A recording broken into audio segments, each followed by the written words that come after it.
দেখাই যা ঘটছে, আর ব্যাখ্যা করি কেন ঘটছে। সংবাদে বাস্তবতা, বিশ্লেষণে গভীরতা। মাসান টিভি, সাংবাদিকতার নতুন দিগন্ত সূচনায় মাসান টিভি, একটি স্বাধীন ও নিরপেক্ষ গণমাধ্যম।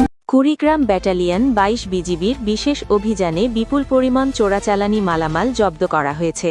গত ২৪ ঘণ্টায় দায়িত্বপূর্ণ সীমান্ত এলাকায় পরিচালিত ধারাবাহিক অভিযানে ৪২,৬৬,৫০০ টাকা মূল্যের ভারতীয় উন্নত মানের শাড়ি, প্যান্ট পিস, গবাদি পশু, কম্বল ও অন্যান্য অবৈধ পণ্য উদ্ধার করা হয়।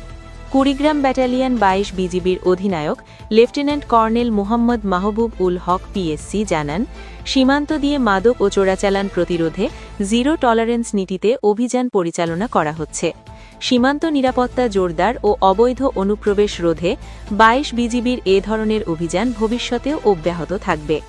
মাসান টিভি, সাংবাদিকতার নতুন দিগন্ত সূচনায় মাসান টিভি, একটি স্বাধীন ও নিরপেক্ষ গণমাধ্যম।